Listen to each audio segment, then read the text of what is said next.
اچھا علی بھائی، اگلا سوال ہے، اپنے علاقے اور ملک کو چھوڑ کر دوسرے ملکوں میں جا کر تبلیغ کرنا کیا یہ درست ہے؟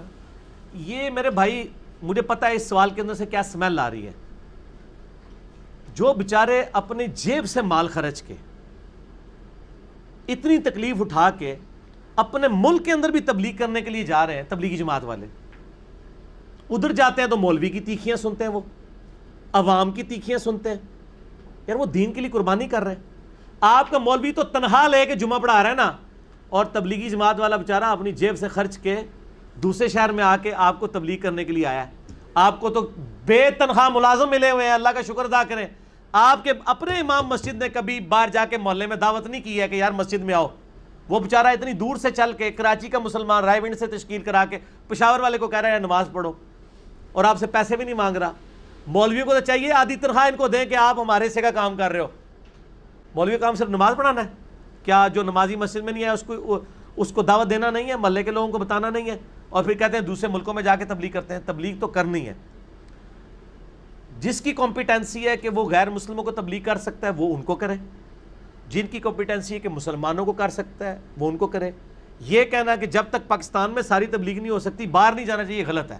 یہ تو اسی طریقے سے ہے کہ نبی صلی اللہ علیہ وسلم کو کوئی کہتا کہ جب تک آپ کے اپنے سارے رشتہ دار کلمہ نہیں پڑھتے ہم نے کلمہ نہیں پڑھنا. تو سر حضور صلی اللہ علیہ وآلہ وسلم کا جو اپنا چچا ہے اس نے تو ابو لہب نے تو کلمہ نہیں پڑھا، تو پھر تو حضرت ابو بکر کو بھی نہیں پڑھنا چاہیے تھا کیا؟ نہیں، ضروری نہیں ہوتی. زور ادھر لگا ہے فائدہ کہیں اور ہو جاتا ہے. آپ تبلیغ کا کام ضرور کرنا ہے اور بہت اچھا کام ہے، کریں. لیکن میرا مشورہ ہے تبلیغی جماعت والوں کو، ویسے شکر ہے ان کی ڈکلیئرڈ پالیسی ہے کہ یہ صرف مسلمانوں کو دعوت دیتے ہیں، مسلمان تھوڑے، تب یہ غیر مسلموں کو دعوت نہیں دیتے الا ماشاء اللہ کوئی جماعت ہے. غیر مسلموں کے پاس وہ لوگ جانے چاہیے جن کو غیر مسلموں کے اعتراضات کا پتہ ہو. قادیانیوں کو بھی اسلام کی دعوت وہ دے جن کو قادیانیوں کے اعتراضات کا پتہ ہو. ادروائز آپ کیسے دعوت دے سکتے ہیں؟ قبول ہی نہیں کریں گے. ان کے اپنے وسوسے ہیں وہ سیٹل کرنے ہوں گے. ٹھیک ہو گیا؟ اچھا، آپ جب بھی بات کرتے ہیں تبلیغی جماعت کے حوالے سے یا اس میں دعوت کے حوالے سے، تو اس میں تو پھر بریلوی حضرات بھی ایسے ہیں جو کہ وہ نکلتے ہیں ہاں جی، دعوت اسلامی والے بھی ہیں، اور لیکن ان میں اب تنخواہ کا سلسلہ بھی شروع ہو چکا ہے. وہ جو لائف ٹائم کے لیے وقف ہوئے ہیں نا وہ پیڈ لوگ ہیں زیادہ تر. لیکن ایفرٹ تو کر رہے ہیں نا، ایفرٹ کر رہے ہیں، ہم اس ایفرٹ میں ان کے ساتھ ہیں. لیکن ان کا معاملہ یہ ہے کہ ان کی کافی ساری چیزیں کتاب و سنت کے منافی ہیں عقیدہ توحید کے حوالے سے. تو اس لیے میں تبلیغی جماعت کی اس لیے مثال دیتا ہوں کہ تبلیغی جماعت اس وقت دنیا کی سب سے بڑی جماعت ہے مسلمانوں کی. یہ نہیں ہے کہ ایک آپ پراپوگنڈا شروع کر دیں اور کسی کو بڑا کریں، نہیں.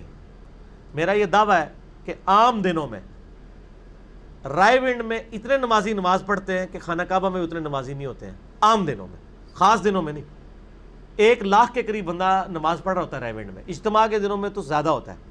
اتنی بڑی کسی مسجد کی گیدرنگ نہیں ہوتی ہے 1,00,000 کے قریب. یہ تو اب حج عمرے کی وجہ سے ذرا گیدرنگ بڑھ گئی ہے نا. آپ حج عمرے ذرا روکیں نا. میں دیکھتا ہوں بیت اللہ شریف میں 50,000 بندہ بھی نماز پڑھ جائے. کدھر لوگ اتنی دور سے ڈرائیو کر کے آئیں گے؟ جس طرح ہمارے محلے کے مسجدوں میں لوگ ہوتے ہیں. ایون وہاں تو مکہ شریف کے بیت اللہ کے پاس جو لوگ ہوتے ہیں نا ہوٹلوں میں، وہ بھی باب العمرہ کے پاس ایک چھوٹی سی مسجد ہے تو نماز پڑھ رہے ہوتے ہیں. اتنی دور کون چل کے جائے؟ اتنی بڑی مسجد ہے سینٹر تک پہنچتے ہوئے. تو سر وہ ان کی چلت پھرت میں 1,00,000 بندہ ہر وقت ہوتا ہے. اتنا بڑا کام اور کسی جماعت کا نہیں ہے، اور بے لوس. میں اس لیے ان کو یعنی پریفر کرتا ہوں باوجود اس کے کہ کئی معاملات میں اختلاف ہے. اس لیے ان کو میں بہتر سمجھتا ہوں. یہ نہیں ہے کہ باقیوں نہیں، باقی جو بھی کر رہے ہیں. اب تو اہل حدیث کی بھی جماعت شروع ہو گئی ہے. تینوں کے بانیوں کا نام الیاس ہے. سلام علی الیاسین. ہاں، الیاس کاندلوی، الیاس قادری اور الیاس اثری. شیعہ نے نہیں بنائی، میرے خیال ہے وہ الیاس کی تلاش میں ہے.